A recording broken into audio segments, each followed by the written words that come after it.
Mummy जी चाय ले लीजिए। अरे कलमुही, तेरे हाथों से तो चाय पीते हुए भी डर लगता है, कहीं इससे तेरा रंग मुझ पर ना चढ़ जाए। अगर इन्हें इतनी ही शर्म होती तो मेरे इतने हैंडसम भाई को इस तरह फंसाती नहीं। बानी और शिवम की लव मैरिज हुई है। बानी के ससुराल में उसकी ननद और सास हैं, जिन्हें अपने गोरे रंग पर बहुत गुरूर होता है, जिस वजह से वो बानी को सिर्फ उसके सांवले रंग की वजह से नापसंद करती है और हमेशा उसे ताने सुनाती रहती हैं। बानी उनकी सभी जली कटी बातें सुनकर चुपचाप वहां से चली जाती है। तुम माँ और छोटी को कुछ बोलती क्यों नहीं? मम्मी जी बड़ी हैं, हर छिटकी ना समझ, इस तरह उन्हें उल्टा जवाब देना सही नहीं। मेरी जिम्मेदारी उनकी सेवा करना है, जो मैं पूरे दिल से हमेशा करती रहूंगी। ऐसा बोलकर बानी रसोई में जाकर रात के खाने की तैयारी करने लगती है।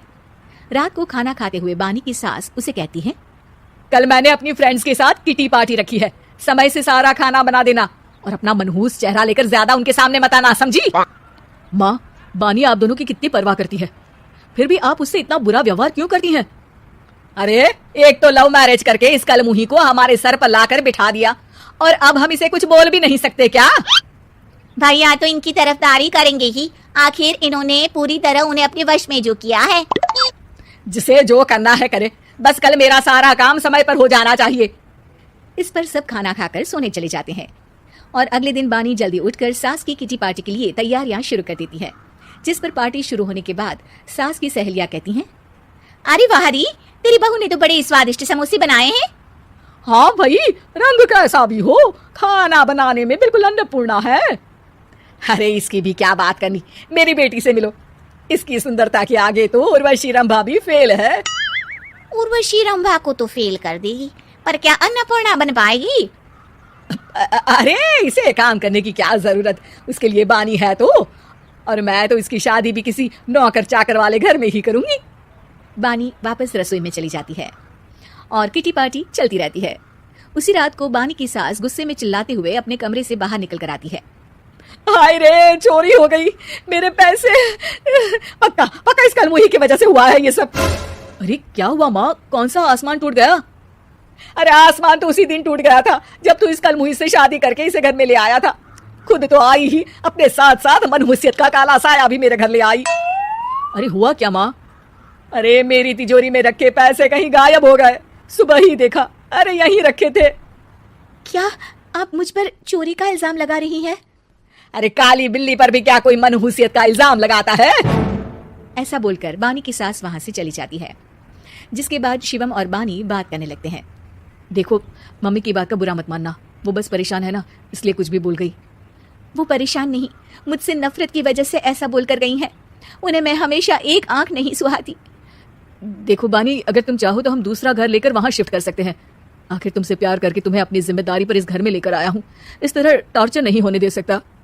अगर आप साथ हैं तो मुझे किसी चीज की टेंशन नहीं, और आखिर वो हमारे बुजुर्ग हैं, हम उन्हें और छुटकी को इस तरह अकेले छोड़कर कैसे जा सकते हैं। इसके बाद बानी भी अपने कमरे में चली जाती है और अब हर रोज उसकी सास की तिजोरी से पैसे गायब होने लगते हैं। इसी तरह कुछ समय बीत जाता है और वो हर बार हर चीज का इल्जाम बानी पर लगाती है, पर बानी कभी कुछ भी नहीं बोलती। कलमुही नास पीटी, बहू को घर की लक्ष्मी बोलते हैं, ये तो पनौती बनकर आई है, पनौती। एक रात बानी की सास को आधी रात में प्यास लगती है, तो वो पानी पीने रसोई की तरफ जाती है। तभी उसे अपनी बेटी के कमरे में कुछ आवाज सुनाई देती है। हाँ, मैंने मम्मी की तिजोरी से हर रोज थोड़े थोड़े पैसे निकाल कर हम दोनों के लायक खूब पैसे इकट्ठे कर लिए हैं, और मम्मी आज तक उस सब के लिए भाभी को ही जिम्मेदार समझती है। तुम बस जल्दी से आकर मुझे यहाँ से ले जाओ और हम कहीं दूर जाकर शादी कर लेंगे, मम्मी को कुछ पता नहीं चलेगा, सब मुसीबत खत्म। अपनी बेटी की ये सारी बातें सुनकर बानी की सास भौचक्की रह जाती है और अपने कमरे में वापस चली जाती है। जब अगली सुबह बानी सास के कमरे में आती है, मम्मी जी क्या बात है, आज आप कमरे से बाहर ही नहीं आई, आपकी तबीयत तो ठीक है ना? क्या छुटकी कमरे से बाहर आई या तुम उसके कमरे में गई? नहीं, क्यों, जाना है क्या? मैं अभी चली जाती हूँ। नहीं, कोई कहीं नहीं जाएगा। इस पर वो बानी को साथ लेकर कमरे से बाहर आती है, जहाँ शिवम भी होता है।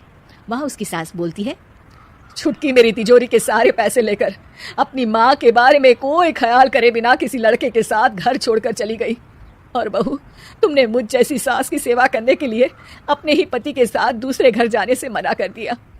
मैंने हमेशा तुम्हारा रंग देखा अच्छा ही नहीं, जो मेरी सबसे बड़ी गलती है। मुझे माफ कर दे बेटा। और इसके बाद बानी की सास कभी अपनी बहू की तारीफ करते थकी नहीं।